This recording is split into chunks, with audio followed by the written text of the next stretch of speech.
পাগল এই হ্যালো কোয়া বাদ দিয়েছি। ও এখন আর হুজুর সে পাগল নেই, এখন কুরআন হাদিস থেকে বয়ান করবে, তাতে শুনলি শোনেন, না শুনলি বাড়ি চলে যান। ঠিক আছে না? এই হ্যালো হবে মিডিয়ায়। কোথায়? উকেনকের কাজ উকেনে, ইকেনকের কাজ ইকেনে। মসজিদে নামাজ পড়তে যাই ওখানে নাচানাচি করলে তো হবে না। হ্যাঁ, এই জায়গায় ওয়াজ করতে এসেছি, ওয়াজ আর আমার কালেকশন, দুইটা কাজ। যে হুজুর একটা গান গাবেন, ওবায়দুল কাদের কাকা, আর একটু ওই যে যারা মাহফিল বাঁধাতেছে ওদের ব্যাপারে বলবেন, ওদের ব্যাপারে তো প্রেসক্রিপশন দিলাম, লাঠি নিয়ে তো কোপান চড়বেন, এটা যেন মাথায় থাকে, আর কোনো কথা হবে না। মারবেন মরবেন, কথাটা কার? আপনারা মরলে জান্নাতি, সুবহানাল্লাহ। হ্যাঁ, তো এইটাই আল্লাহর কথা। এখন থেকে মারবেন আর মরবেন। আগে মারতি বলিস, আগে মরতি বলিনি, আগে বাটাম তারপরে পরের কথা। আচ্ছা, তারপরে কি কাজ? ওবায়দুল কাদেরের গানটা বাকি, টাকা তোলার কথা বলিছে। আমি মোটামুটি আপনাদের দলিলতে দিলাম যে হাত যদি সাক্ষী হয় যে টাকা দিছিল, আল্লাহ বলিছে যে ইন্নাল্লাহ আশতারা মিনাল মুমিনিনা আনফুসাহুম ওয়া আমওয়ালাহুম বিআন্না লাহুমুল জান্নাহ। হাত সাক্ষ্য দেবে, আল্লাহ কবির বিন জামাত দরমুটিয়া মাহফিলে যে 500 টাকা দিছিল, আল্লাহ ক্ষমা করে দাও। আল্লাহ ক্ষমা করে দেবেন, বলেন সুবহানাল্লাহ।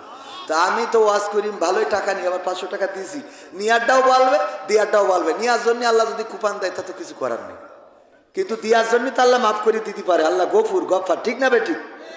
তো সুতরাং আপনাদের কিন্তু নিয়ার কোনো অপশন নেই, খালি দিয়ার অপশন।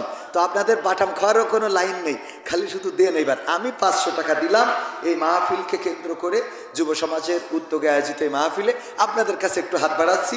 500, 1000, 2000, 3000, 5000। সোহরাব হোসেন মন্টু, বিএনপির ওয়ার্ড সভাপতি, আল্লাহ পদ পদবি বাড়াই দাও। কিন্তু ওই যে কুয়েটে যে ঝামেলা হয়েছে, এগুলো খেয়াল রাখতে হবে, এরকম ঝামেলা যেন না হয়। আল্লাহ কবুল করুন, বলেন আমি। এই ইদানিং দেখা যাচ্ছে জামাত বিএনপির মধ্যে এই ভাওয়ান ঢুকছে, কিন্তু ওই হাউন আঙ্কেলরা, আগে ওরা বলতো আওয়ামী লীগের বিরুদ্ধে, এখন জামাতের বিরুদ্ধে, মানে মাল পাচ্ছে জামাতের বিরুদ্ধে। অথচ জামাত বিএনপি ভাই ভাই, আমাদের কোনো চিন্তা নাই, এরম না স্লোগান ছিল?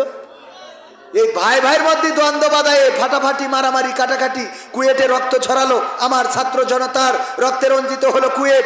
আমরা এটা অন্তত এই বাংলাদেশ প্রত্যাশা করি নাই যে আমার ছাত্রদের রক্তে রঞ্জিত হবে, বিএনপির প্রতি মানুষের খারাপ মনোভাব উৎপন্ন হবে, এটা আমরা মানতে রাজি না।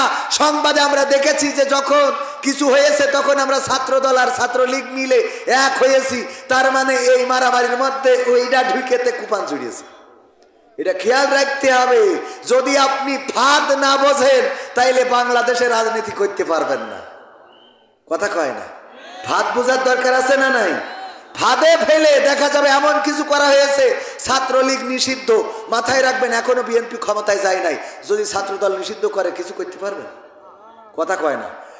তো আমি কই 16টা বছর চেয়ারে ছিলে, 16টা মাস একটু চুপচাপ থাকা যাচ্ছে না? কথা কয় না? এত লাফালাফি কিসি?